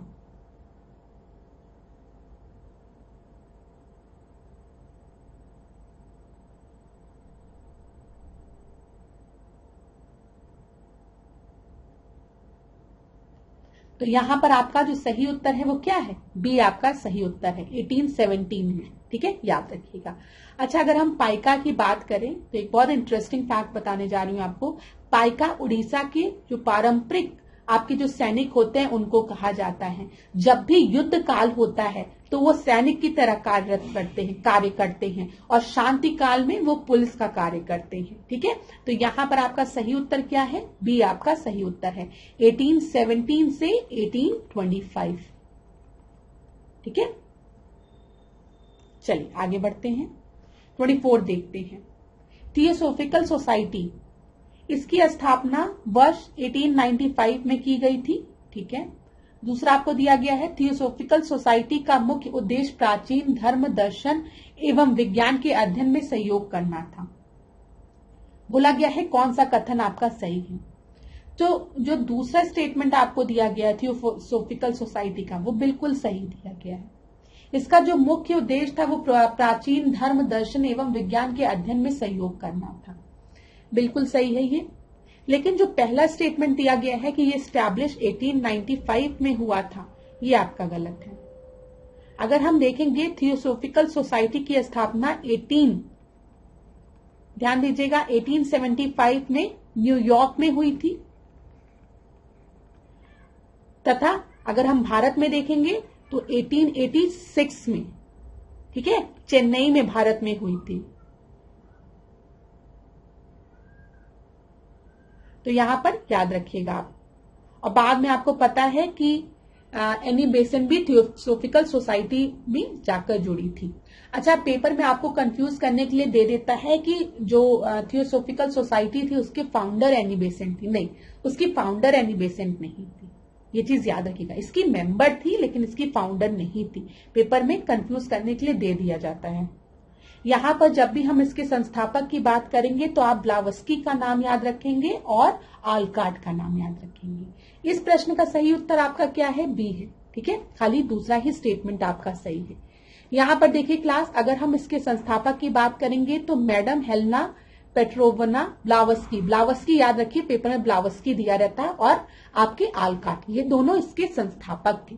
एनी बेसेंट बाद में थियोसोफिकल सोसाइटी से जुड़ती हैं, ये चीज याद रखिएगा। चलिए 25वें प्रश्न को हम देखते हैं। प्रश्न आज की क्लास में आपके अच्छे हैं, आप लोग बताइएगा कमेंट बॉक्स में आपको कैसा लगा। अखिल भारतीय हिंदू महासभा की बात की गई है, ऑल इंडिया हिंदू महासभा, इसकी स्थापना 1909 में हुई थी और initially it's name was Punjab Hindu conference. आरंभ में इसका नाम पंजाब हिंदू सम्मेलन था। तो क्या सही है आपका? अखिल भारतीय हिंदू महासभा की स्थापना क्यों की गई थी? तो देखिए, इसकी स्थापना 1909 में मुस्लिम लीग की चुनौतियों का सामना करने के लिए की गई थी। ये है, बिल्कुल सही है, ठीक है, याद रखिएगा। तो यहां पर जो पहला स्टेटमेंट है वो बिल्कुल सही है, 1909 में की गई थी। मुस्लिम लीग की स्थापना कब की गई थी? 1906 में की गई थी, याद रखिएगा। उसी को चुनौती देने के लिए 1909 में अखिल भारतीय हिंदू महासभा की स्थापना की गई थी। और जब इसकी स्थापना की गई थी आरंभ में, मतलब इनिशियली इसका नाम क्या था? पंजाब हिंदू सम्मेलन था। ये भी आपका बिल्कुल सही है। बाद में 1915 में इसका नाम बदलकर हिंदू महासभा रखा गया तथा 1921 में भारतीय हिंदू महासभा हो गया और पंडित मदन मोहन मालवीय को इसका संस्थापक माना जाता है। तो सारे फैक्ट्स आपके एग्जाम के लिए इंपॉर्टेंट है, याद रखिएगा। यहां पर दोनों ही स्टेटमेंट आपके बिल्कुल सही है। उत्तर क्या हो जाएगा? सी आपका सही उत्तर हो जाएगा। 26वें प्रश्न को अब हम देखते हैं। निम्नलिखित में से किन किन व्यक्तियों ने सती प्रथा को समाप्त करने के लिए प्रयास किया? तो बताइए, अकबर ने किया, अलबुर्क ने किया, पुर्तगाली गवर्नर अलबुर्क ने, या फिर लॉर्ड विलियम बेंटिक ने? अभी मैंने आपको बताया है लॉर्ड विलियम बेंटिक का बहुत बड़ा सहयोग था, ठीक है, ये तो आपको पता है। तो यहां पर सती प्रथा से रिलेटेड कौन कौन होगा? देख लीजिए, ए बी सी डी में से कौन सा सही उत्तर है? समय ले लीजिए क्लास, सोच लीजिए, मैं आपको उत्तर बताने जा रही हूं। यहां पर आपका उत्तर है डी, तीनों का सहयोग था, याद रखिएगा। व्याख्या देख लेते हैं। पुर्तगाली गवर्नर अलबुर्क ने इस प्रथा को बंद करवा दिया था। भारत में मुगल बादशाह अकबर व पेशवा के अलावा ईस्ट इंडियन कंपनी के कुछ गवर्नर जनरलों जैसे लॉर्ड कॉर्नवालिस एवं लॉर्ड हेस्टिंग ने इस दिशा में कुछ प्रयत्न किए थे, परंतु इस पूरी प्रथा को कानूनी रूप से बंद करने का श्रेय किसको जाता है? पूरी तरीके से बंद करने का श्रेय लॉर्ड विलियम बेंटिक को। और लॉर्ड विलियम बेंटिक का सहयोग किसने किया था? याद रखिएगा, राजा राम मोहन रॉय ने, ठीक है। और राजा राम मोहन रॉय ने उनकी जो पत्रिका है संवाद कौमुदी, परीक्षा में पूछा जाता है संवाद कौमुदी किसकी पत्रिका है, तो आप बताएंगे किस? राजा राम मोहन रॉय की संवाद कौमुदी के माध्यम से इन्होंने बहुत विरोध किया था सती प्रथा का, ठीक है, ये चीज याद रखिएगा, ठीक है। राधा कामदेव तथा महाराजा बालकृष्ण बहादुर ने राजा राम मोहन रॉय की नीतियों का विरोध भी किया था, ये तो सही बात है, ठीक है, इन्होंने इनका विरोध किया था। तो यहां पर आपको पता है, जब भी हम राजा राम मोहन रॉय की बात करते तो ब्रह्म समाज की बात हम करते हैं ना, आत्मीय सभा की हम बात करते हैं, याद रखिएगा। और ये राधा कामदेव की जब हम बात करते तो हम धर्म सभा की बात करते हैं। तो यहां पर सारे ही पॉइंट्स आपके लिंक्ड हैं, तो ये मैंने आपको बता दिया कि तीनों का सहयोग था। चलिए 27वें प्रश्न को हम देखते हैं। साइमन कमीशन से रिलेटेड प्रश्न है। वीडियो को पॉज करना चाहें तो आप पॉज कर सकते हैं। पहला दिया गया है, इसे हम श्वेत कमीशन भी कहते हैं, ठीक है, व्हाइट कमीशन के नाम से जाना जाता है। साइमन कमीशन की घोषणा 8 नवंबर 1927 को हुई थी। इसमें सुझाव दिया गया कि 1919 के भारत सरकार अधिनियम के तहत लागू किए गए द्वैत शासन व्यवस्था को समाप्त कर उत्तरदायी शासन की स्थापना करने की बात कही गई। तो आप मुझे बताइए, इसके पहले वाले टेस्ट में भी मैंने आपको बताया है, जब साइमन कमीशन भारत आया तो हर जगह गो बैक साइमन काला झंडा दिखाया जा रहा था और नारा लगाया जा रहा था। क्यों? क्योंकि साइमन कमीशन में कोई भी भारतीय नहीं थे, सब यूरोपियंस थे। इसी वजह से हम साइमन कमीशन को क्या श्वेत कमीशन भी कहते हैं, व्हाइट कमीशन भी कहते हैं। तो यहां पर आपका जो पहला स्टेटमेंट है वो बिल्कुल ही सही है, ठीक है। और साइमन कमीशन की घोषणा की बात करें तो इसकी घोषणा 8 नवंबर 1927 को की गई, ये बिल्कुल सही है। और मैं आपको बताऊं, जब एक्ट आया था 1990, जिसको कि हम मॉन्टेग्यू चेम्सफोर्ड रिफॉर्म कहते हैं, उसमें ही बोला गया था कि 10 साल बाद एक कमीशन आएगा जो कि 1999 के जो एक्ट के प्रोग्रेस को चेक करेगा। जो आपका मॉन्टेग्यू चेम्सफोर्ड रिफॉर्म है 1919 वाला, उसमें ये चीज बोली गई थी कि 10 साल बाद एक कमीशन का गठन होगा। लेकिन आप देख रहे हैं 10 साल नहीं 7 ही साल में साइमन कमीशन का गठन कर दिया गया है।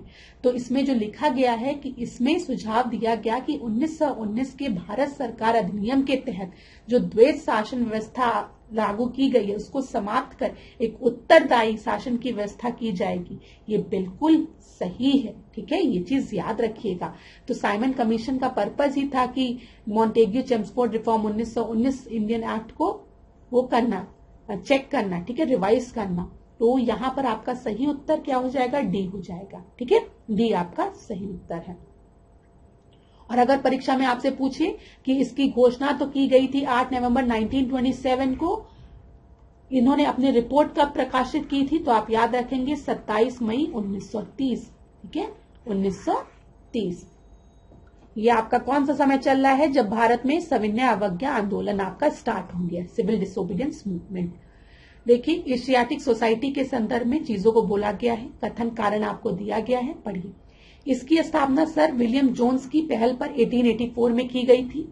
दूसरा है यहां पर लिखा है 1984, तो बहुत ही वो हो गया। मैं इसे राष्ट्रीय महत्व के संस्थान का दर्जा दिया गया। चलिए बताइए क्लास, कौन सा आपका सही है? कंफ्यूज मत होइएगा, ए और बी की बात की गई है।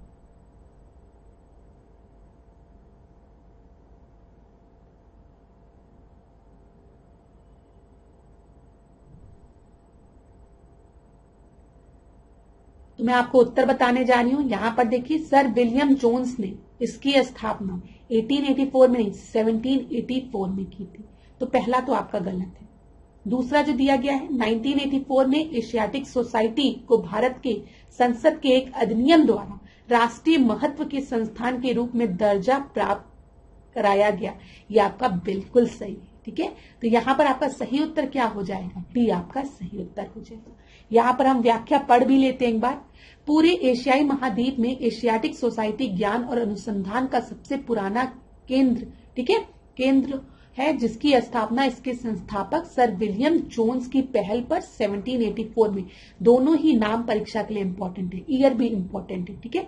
सोसाइटी का नाम पिछले 2 शताब्दियों के दौरान कई बार बदलाव से गुजरा, जैसे कि Asiatic Society of Bengal, the Royal Asiatic Society of Bengal, और जुलाई 1952 में इसे एशियाटिक सोसाइटी के नाम से जाना जाने लगा। और 1984 में एशियाटिक सोसाइटी को भारत के संसद के एक अधिनियम द्वारा राष्ट्रीय महत्व के संस्थान के रूप में दर्जा प्राप्त कराया गया। बिल्कुल सही है। चलिए आगे बढ़ते हैं, 29 देखते हैं। भारत की स्वतंत्रता के समय भारतीय राष्ट्रीय कांग्रेस का अध्यक्ष कौन था? ये भी प्रश्न मैंने आपसे डिस्कस किया है, मतलब ये प्रश्न नहीं, लेकिन मैंने एक्सप्लेनेशन में आपको बताया था ये चीज। तो अब्दुल कलाम आजाद, जवाहरलाल नेहरू, राजेंद्र प्रसाद या फिर जेबी कृपलानी। तो यहाँ पर इंडियन नेशनल कांग्रेस के अध्यक्ष की बात हुई है, ये चीज आप याद रखिएगा, ठीक है। इंडियन नेशनल कांग्रेस के अध्यक्ष कौन थे जब भारत को आजादी मिली थी? तो यहाँ पर आपका ए बी सी डी में से सही उत्तर कौन सा होगा? तो जेबी कृपलानी होगा, ठीक है। डी आपका सही उत्तर है, याद रखिएगा।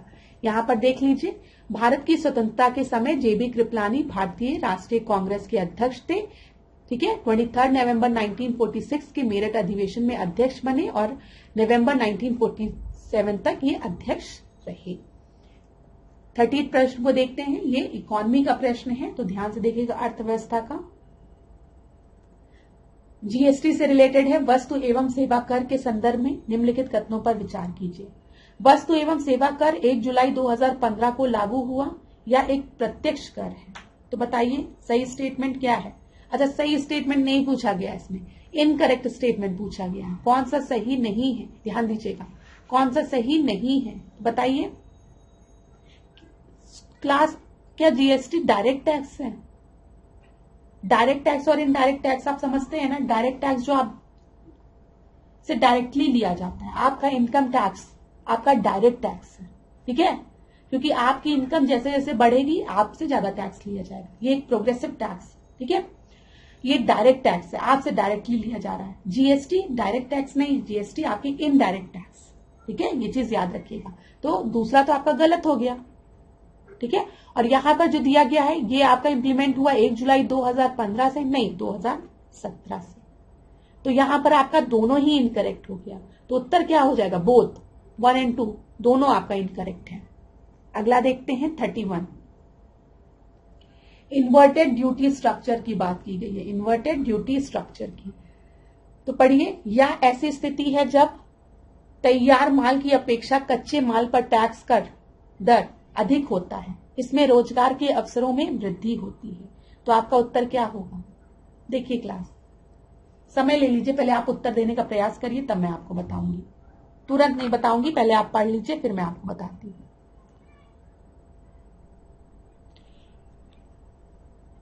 जो पहला स्टेटमेंट आपको दिया गया है, यह ऐसी स्थिति है जब तैयार माल की अपेक्षा कच्चे माल पर टैक्स दर अधिक होती है, तो ये आपका सही है। जैसे अगर हम टायर उद्योग देखेंगे, टायर इंडस्ट्रीज, तो वहां पर जो खरीदा गया जो रबड़ है, ठीक है, उस पर जो टैक्स लगता है, अगर हम, मुझे एग्जैक्ट नहीं पता, 10% टैक्स लगता है, ठीक है। तो आप रबड़ पर 10% टैक्स दे रहे हो, और जब आपका प्रोडक्ट जो टायर है रबड़ से बन रहा है वो आपका बनकर तैयार है, तो उस पर टैक्स 5% का लग रहा है। तो यही चीज बोली गई, या ऐसी स्थिति जब तैयार माल मतलब टायर की अपेक्षा कच्चे माल मतलब रबड़ पर टैक्स दर अधिक है। ये बिल्कुल सही है। इससे रोजगार के अवसरों में वृद्धि होती नहीं, इससे रोजगार के अवसरों पर नकारात्मक प्रभाव पड़ता है, ठीक है, क्योंकि आपको पता है घरेलू उद्योग को नुकसान पहुंचेगा। यहां पर घरेलू उद्योग को नुकसान क्यों पहुंचेगा? क्योंकि लोग कहेंगे ना कि कच्चे माल के स्थान पर हम रबड़ खरीदे, फिर उसको मैन्युफैक्चरिंग करें, फिर हमको उस पर कम टैक्स हो, इससे अच्छा हम सीधे प्रोडक्ट खरीदे, सीधे टायर ही खरीद लें। समझ में आ रहा है? इससे घरेलू उद्योग को नुकसान पहुंचेगा। कच्चे माल के स्थान पर तैयार माल का आयात प्रोत्साहित किया जाएगा, ठीक है, जो रोजगार के अवसरों पर नकारात्मक प्रभाव डालेगा, ठीक है, एम्प्लॉयमेंट पर नकारात्मक प्रभाव पड़ेगा। ये चीज याद रखिएगा। तो यहां पर आपका सही उत्तर क्या हो जाएगा? यहां पर आपका सही उत्तर केवल 1 हो जाएगा, ठीक है, दूसरा आपका गलत है। सेकंड प्रश्न को देखते हैं। Consider the following statement regarding the subsidy. Subsidy से रिलेटेड प्रश्न है आपका, तो आप इसको पढ़िए। यह आर्थिक सहायता या कर कटौती के रूप में प्रदान की जाती है। इसका मुख्य उद्देश्य यह है कि आम लोगों पर पड़ने वाले आर्थिक भार को कम करना। तो सही उत्तर क्या होगा बताइए? ABCD में से आपका सही उत्तर क्या होगा क्लास? ये एक आसान सा प्रश्न है। आप ये मत देखिए कि प्रश्न लेंदी है या फिर इकोनॉमी का प्रश्न है तो डिफिकल्ट होगा। असल में जानते हैं होता क्या है कि स्टूडेंट्स अपने दिमाग में ये भी बना के चलते हैं कि इकोनॉमी का तो प्रश्न हमसे नहीं लग पाएगा, ठीक है, फिर उसके बाद लेंदी प्रश्न होगा तो हम नहीं लगा पाएंगे, जो हम नहीं पढ़े वो हम नहीं कर पाएंगे। प्रश्न को पढ़िए, थोड़ा समझदारी से प्रश्न को पढ़िए और समय दीजिए, प्रश्न हल होता है। अगर वो जनरल स्टेटमेंट होता है तो वो हल हो जाता है। जब डायरेक्ट आपसे प्रश्न पूछ लिया जाता है कि किस वर्ष में लागू हुआ या किस वर्ष में ये आया, ठीक है, तब मैं कहती हूँ वो प्रश्न डिफिकल्ट होता है। या तो आपको आता है या तो आपको नहीं आता है, या तो सीधे छोड़ दीजिए। पढ़ते समय नहीं आता है, नहीं पढ़े हो तो छोड़ो उस प्रश्न को, आगे बढ़ो। लेकिन ऐसे प्रश्न अगर हैं, भले वो इकोनॉमिक्स के ही हैं, ठीक है, तब भी आप उनको लगा सकते हैं। तो यहां पर देखिए क्या आपसे बोला गया है एक बार,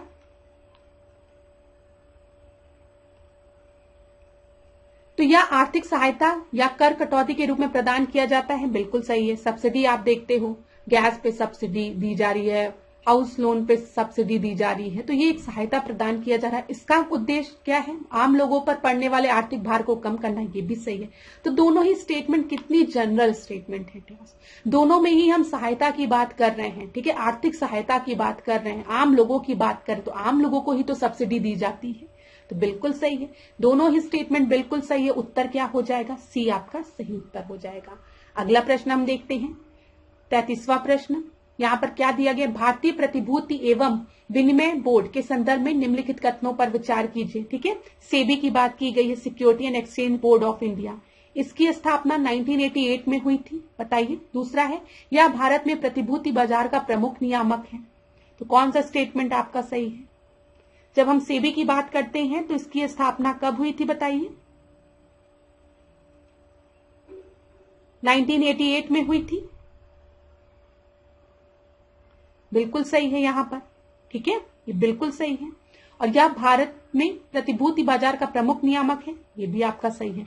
तो उत्तर क्या हो जाएगा? सी आपका सही उत्तर हो जाएगा। ये भी एक आसान सा प्रश्न था क्लास। अगला प्रश्न देखते हैं, 34वां प्रश्न। ये आपका हिस्ट्री का प्रश्न है। देखिए, पूर्ण पाषाण युग में मानव की जीविका का जो मुख्य आधार था वह कृषि था। मनुष्य ने सर्वप्रथम तांबा धातु का प्रयोग किया था। पहिए का आविष्कार नव पाषाण काल में हुआ। यहां पर आपको बताना है कौन से सही है। देखिए, पूर्व पाषाण काल की अगर हम बात करें, पैलियोलिथिक एज की हम बात करें, तो पैलियोलिथिक एज में लाइवलीहुड का जो मेन आधार था वो आपका एग्रीकल्चर था, जीविका का मुख्य आधार कृषि था। अरे पैलियोलिथिक एज में कृषि के बारे में पता ही नहीं था, ठीक है। बड़े बड़े पत्थर का यूज करके जानवर को मार के उनके मांस को खाते थे लोग उस समय। बाद में आगे चल के नियोलिथिक एज आई तो यहाँ पर कृषि आपका मुख्य कृषि जो था वो आधार बन गया जीविका का। जब कृषि करने लगे ये लोग, अब आप खुद सोचिए, जब कोई किसी को, अब आप ऐसे सोचिए, जब मनुष्य को यही नहीं पता था कि कृषि होती या क्या होती है, तो उसको अपने पेट भरने के लिए या तो वो फल खाएगा या तो किसी बड़े जानवर को मार के फिर उसको उसके मांस को खाएगा, ठीक है। तो जंगल जंगल ये लोग भटकते रहते थे, कहीं पे ये सेटल्ड नहीं रहते थे। जब हम पूर्व पाषाण युग की बात करते हैं, उस युग में लोग बड़े बड़े पत्थर का यूज करते थे और जानवरों को मारते थे, उनको खाते थे, फिर दूसरी आगे चलते थे, कोई गुफा दिखती थी वहां पर रुक जाते थे, वो घूमते रहते थे, एक जगह से दूसरी जगह घूमते रहते थे। लेकिन जब ये लोग कृषि करने लगे, अब कृषि एग्रीकल्चर करने लगेंगे तो इनको एक जगह रुकना पड़ेगा ना कृषि के लिए। अब ये थोड़ी ना कि यहाँ पर एग्रीकल्चर लैंड बनाया फिर घूम गया फिर दूसरी जगह गया, नहीं, तब ये एक जगह सेटल होने लगेंगे। और ये सब किसकी विशेषता है? नियोलिथिक एज की विशेषण, नव पाषाण काल की, ठीक है, ये चीज याद रखिएगा। तो यहाँ पर कृषि मुख्य वो था नहीं, यहाँ पर ये लोग हंटिंग करते थे, ये चीज याद रखिएगा। आग के आविष्कार की अगर हम बात करें तो आग का आविष्कार कब हुआ? पूरा पाषाण काल में हुआ है, ठीक है, ये चीज याद रखिएगा। और पूर्व पाषाण युग में मानव की जीविका का मुख्य आधार कृषि नहीं था, क्या था मुख्य आधार? शिकार था। तो यहाँ पर आपका पहला गलत है, मानव ने सर्वप्रथम तांबा धातु का प्रयोग किया था, ये आपका सही है। पहिए का आविष्कार कब हुआ है? नव पाषाण में हुआ है। मैंने आपको बताया जब कृषि करेंगे तो पहिए का आविष्कार होगा, ठीक है, ये लोग खाना पका के खाएंगे। तो ये सब चीजें क्या है? कुत्ते को पालना शुरू करेंगे, पालतू जानवर रखना शुरू करेंगे, ये सब नव पाषाण काल के लोग हैं।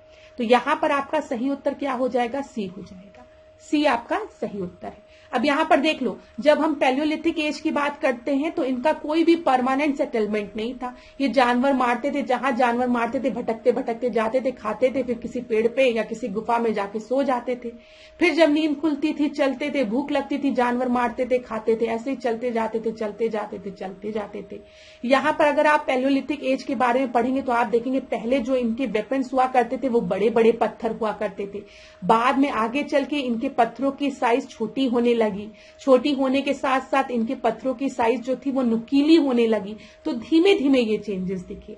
जो पहले बड़े बड़े पत्थर का यूज होता था वो छोटे छोटे पत्थर हुए, फिर नुकीले पत्थर हुए, जिसको कि हम कहते हैं माइक्रोलिथिक एज भी कहते हैं, ठीक है। फिर नियोलिथिक एज आता है जिसमें ये परमानेंट घर बनाकर, शेल्टर बनाकर रहने लगे, कृषि करने लगे, पालतू जानवर पालने लगे, ठीक है। और आपको पता है कृषि का प्रथम उदाहरण अगर हम देखेंगे तो हमें एविडेंस कहाँ से मिलता है, मेहरगढ़ से मिलता है, याद रखिएगा। ठीक है, कोहलेडीवा का भी नाम याद रखिएगा, यहां से हमें चावल के प्राचीनतम साक्ष्य मिलते हैं। तो ये सब इंपॉर्टेंट चीजें हैं। आगे बढ़ते हैं 35वें प्रश्न पे।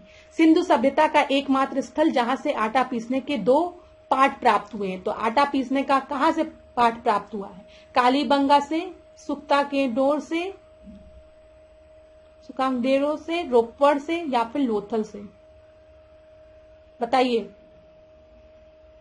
तो आटा पीसने के लिए चक्की मतलब 2 पार्ट, इसका आपको एविडेंस मिलता है लोथल से। गोदीवाड़ा की बात करेंगे तो गोदीवाड़ा का भी एविडेंस हमें कहां से मिलता है? लोथल से मिलता है। ठीक है, तो यहां पर आपका ये रोपड़ नहीं, लोथल, डी आपका सही उत्तर है। तो क्लास आज हमने 35 प्रश्नों को डिस्कस किया। प्रश्न भी अच्छे थे। आपको टेस्ट कैसा लगा बताइएगा कमेंट बॉक्स में जरूर। किसी भी प्रश्न में अगर दिक्कत हुई हो तो वो भी बताइएगा, उसको नेक्स्ट क्लास में हम लोग डिस्कस कर लेंगे। आप में से किसी स्टूडेंट ने रिक्वेस्ट किया था कि मैम प्रश्न को हिंदी में पढ़िए, तो मैं पूरा प्रयास करती हूँ हिंदी और इंग्लिश दोनों माध्यम में पढ़ने का। वैसे मैं ज्यादा फोकस हिंदी में ही करती हूँ, ठीक है, ताकि आपको दिक्कत ना हो। लेकिन उसके बाद भी अगर आपको दिक्कत होती है, किसी स्पेसिफिक क्वेश्चन में दिक्कत होती है, एक्सप्लेनेशन में दिक्कत होती है, तो आप मुझे कमेंट बॉक्स में बता दिया करिए। नेक्स्ट क्लास में मैं उसको कवर कर लूंगी। ठीक है, तो और कोई प्रॉब्लम तो नहीं है अभी आपको टेस्ट में? टेस्ट सही लग रहा है? ठीक है, अच्छा लग रहा है? कमेंट बॉक्स में जरूर बताइएगा। और फिर मैं आपसे कहूंगी कि अपने पर विश्वास रखिए और मेहनत करते रहिए। ठीक है क्लास, आप परिश्रम करेंगे, आप मेहनत करेंगे तो आप संतुष्ट होंगे, और जब आप संतुष्ट होंगे तो आप खुश होंगे। आपने देखा होगा जो स्टूडेंट थोड़ा भी सिंसियर होते हैं पढ़ने में, वो जिस दिन नहीं पढ़ते हैं, अगर उस दिन एक दिन उनका ऐसा निकल गया कि उस दिन उन्होंने पढ़ाई नहीं की, तो उनको रात भर रिग्रेट रहता है कि आज मैंने अपना दिन बर्बाद कर दिया। उनको कोई दूसरी चीज इतनी खुशी नहीं दे सकती जितनी खुशी उनको उनकी पढ़ाई देती है। ये बहुत बड़ा सच है। अगर वो पढ़े रहते हैं, उनका पहले दिन का दूसरे दिन का टारगेट उनका कंप्लीट हो गया, आज का जो मेरा टारगेट था, लक्ष्य था कि मुझे इतना पढ़ना है, तो वो बहुत खुश रहेंगे। और अगर वो कुछ नहीं पढ़ पाए पूरे दिन, तो पूरे दिन वो दुखी रहेंगे। तो इसीलिए पढ़िए, सिलेक्शन आपका जरूर होगा। अपने पे विश्वास रखिए, अच्छे से पढ़िए, समय को मत बर्बाद करिए। ठीक है, और अगर कोई भी दिक्कत हो तो टीम को या फिर आप कमेंट बॉक्स में जरूर बताइए। आशा करती हूँ आपका दिन खूब अच्छा जाए, आप लोग खूब अच्छे से पढ़ें, आप सब में से ज्यादातर स्टूडेंट्स का सिलेक्शन हो। और इसी तरीके से मेरे साथ ऐश्वर्या सिंह के साथ डिकोड एग्जाम के साथ बने रहिए।